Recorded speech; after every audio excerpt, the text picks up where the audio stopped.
Mr. O'Leary. I know there's a notation here to delay this till June.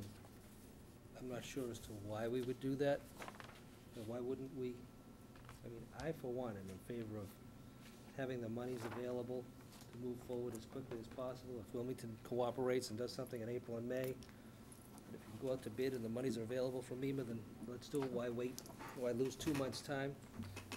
I don't think that the scope of the project isn't gonna change, the dollars aren't gonna change, the split may change in our favor. It's typically a 3-year, 36-month contract. Right. And I put some anticipated dates in there.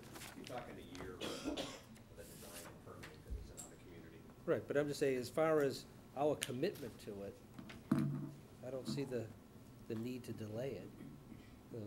Let's get on board, appropriate the money, which shows our earnest intent to fund the project to the town of Wilmington, and let's go. Is there a problem with doing it in April as opposed to June? I think it's more the availability of funds.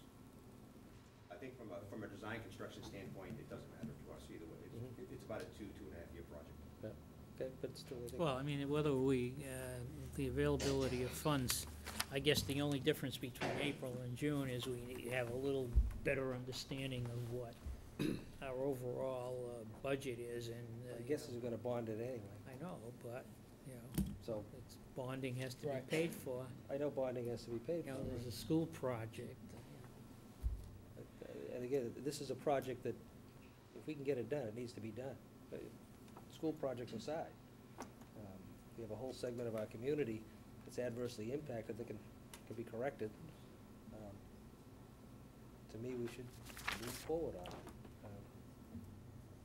So, to me, I'd like to act on it. When do we have to determine the exact numbering of the articles? Oh, the numbering of that? Oh, we write that the motion at town meeting. No, as far as, no, but you're How we- gonna go out the to placement of number, these the number, articles. placement of it. Oh, we have to determine that at the time that the warrant is signed a week from tonight. Okay. Yeah, so, I mean, I'd like to have it, and again, let the people in the Martins Pond area come down in April and then vote in favor of their own interests here, along with the rest of the community who care about it, and get the funding and mechanism in place anyway. You don't have to bond until we're out to bid, but at least we're on record, it's done, move on. Mr. Delaney. This is for Dick. Dick, if we don't, whether it's April or June, if we don't move forward with it, do we lose that grant money? If you don't commit within 6 months, we would probably lose the money. There's no, you sort of lose it right now in writing, but they don't leave it out on the table for more than 6 months generally. Given that, I'd be in favor of recommending this evening. And I have it would come up in recommend- April. Come up in April, right. I know. Chairman, I move to recommend it, whether it does it for action at April session of town I'm meeting. not the chair yet. Mel has a Second. question. Another question. Just curious, I support this article and the expenditure, because we all know the problem we've had over in the Martins Pond area. But if I've got something in my property that causes my next door neighbor's property to flood, I'm gonna be held responsible for that. So I don't understand why, if Wilmington has something that's faulty and they're causing flooding in another town, why they bear no responsibility for it at all. I don't know the legal question, the legal answer to that. However, the town of Wilmington is impacted. Their public works facility was impacted in the last 4 storms. They haven't said no, they haven't said yes. So when we broker a memorandum of understanding, one of the conditions is gonna be that the 2 towns are gonna talk to split the cost 50-50, or something to that effect. Okay.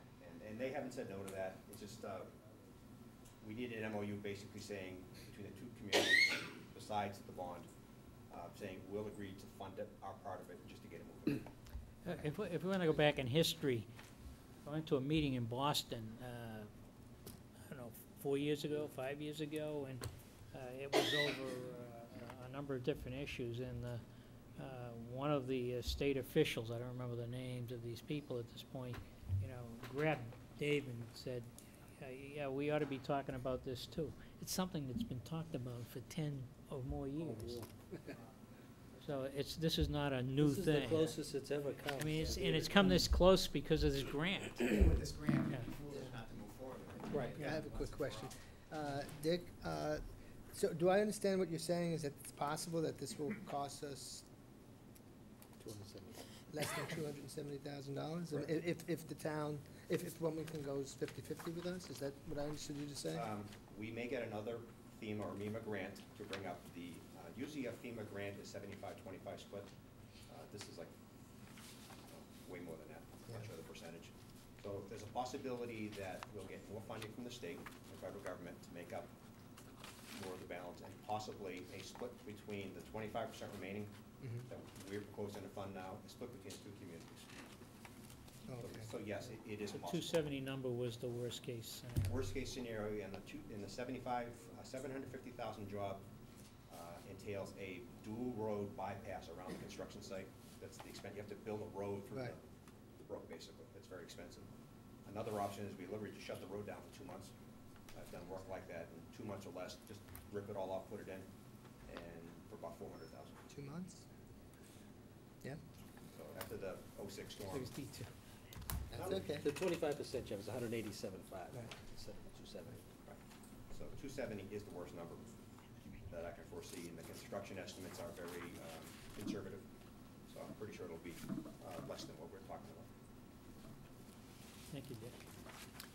Mr. O'Leary, you were making a motion. I made a motion to recommend, and ensure that it be considered at the April session of town meeting. Second.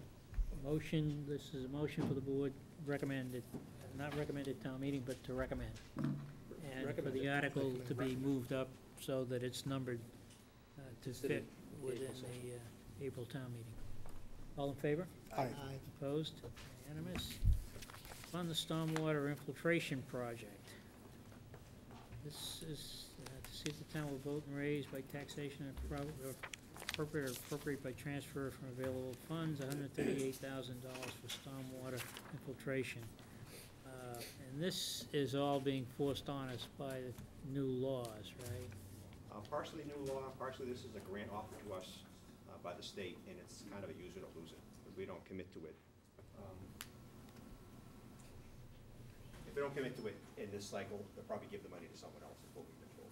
And so this is a grant of $138,000, or? It's a total grant of around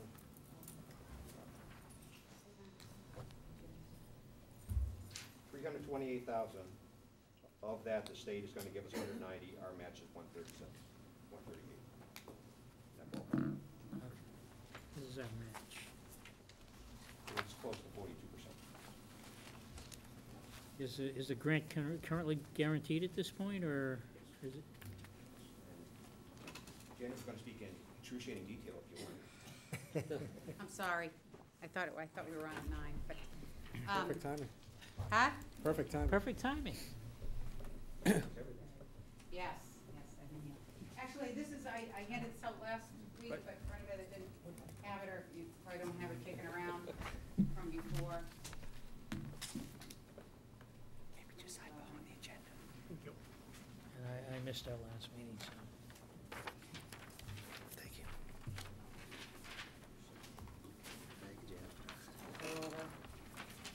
Thank you. One, before Janice starts, there are some EPA stormwater regulations that have requirements, we have to do minimum standards. This is an opportunity to get funding from the federal government to pay for part of that, what we have to do minimum. So it does, besides, she'll speak to some other aspects of it, safety aspects of the school. It's gonna partially pay for something we have to pay for anyway. Okay. Whenever you're ready, Janet. I know, we're gonna crank it up, I'm sorry. I didn't mean to. Okay, so this is this is called the North Reading Stormwater Infiltration Project, and the Martins Pond Reclamation Study Committee, and along with Merrimack College and North Reading DPW, under Dave Hanlon and Mike Sorgan, and now under Dick, have done this is our third environmental project. I would say major stormwater pollution prevention project. The first one was funded through a legislative line item. It was $300,000 that we received through DEP, and that was something that Bruce Tarr and Brad Jones put together. That helped us work on flooding due to beavers. It helped us put in stream gauges that we now read every week. We've been reading since 2002. And do a really extensive study of Martin's Pond. And the problems that plague Martin's Pond in its water quality issues and erosion issues have a lot to do with, I would say the major cause of them is stormwater runoff, stormwater pollution, which is basically when rain comes down and it hits an impervious surface, a surface that does not allow infiltration, it runs off quickly to the storm drains, which deliver it to the river. And the rivers feed the ponds. Martin's Pond drains into the Ipswich River, so virtually all the water that comes into Martin's Pond goes through the town, through the Ipswich River, so it's all part of the same system. So our first grant was identifying problems. Our second grant was working on the immediate issues at Martin's Pond. We did some harvesting of weeds. We did a lot of mapping, a lot of water quality data. We put in some stormwater infiltration, cleaning catch basins. And so this is to continue the work of cleaning up the watershed and cleaning up the water that feeds Martin's Pond. So this project, titled Infiltration Project, is focused on infiltrating the stormwater before it can run off closer to its source where it falls from the sky, so that it cannot have the opportunity to pick up the pollutants that it delivers to the stream, fertilizers, roadway, salt, sand, phosphorus, metals. And there are many, many benefits of infiltration. It reduces flooding. This quick delivery of water from a rainstorm like we had this week directly to our rivers through pipes increases flash flooding. It also starves that groundwater that would have soaked in during times like these that may percolate into the rivers in the summer. So what we have is higher highs and lower lows. Higher highs in the spring and fall, lower lows in the summer. So the major parts of this infiltration project are infiltration on North Street, which is catch basins that will infiltrate water. Hood School, there's a couple of projects we're going to show you here that are going to infiltrate stormwater on the Hood School grounds. Townwide awareness with rain gardens, that's infiltrating right on your own property. Your roof runoff or your driveway runoff right into the ground so that it doesn't get delivered into the storm system in the roadway. And some outreach and education. So, I'm taking a, this is a picture of North Street. When we look for places to do infiltration around town, we look for places that have issues already. So because you don't want to just go ripping up roadways that are already just been paved or don't have an issue already. So North Street has an issue around the Hillview where the surface is lifting, and there's a lot of water that runs down that hill. It has repeated sanding. This repeated sanding is, it gets washed off and into the Stug River, and that's a problem. Less sanding means less runoff of this sediment into the river. So Is this coming down the hill towards Euclid Park?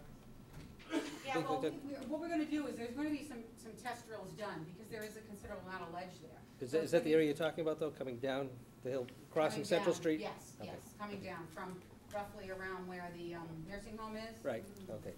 Going down that hill. So these are just samples of some catch basins that they have a little infiltration chamber next to them, and they, instead of that catch basin, which what they do now is the water goes in the catch basin, gets piped to the next one, where more collects, it gets piped to the next one, and that pipe just goes straight down, and down in Euclid Park, it gets delivered to right next to a house there where they have a little bridge. I don't know if anyone's seen the little bridge that people put over the storm exit. So that's the opportunity that we're going to do at North Street, and it'll give us the opportunity to work on the roadway there and kind of get a little more bang for the buck. This is this picture of the aerial picture. You can see these. There's the nursing home part.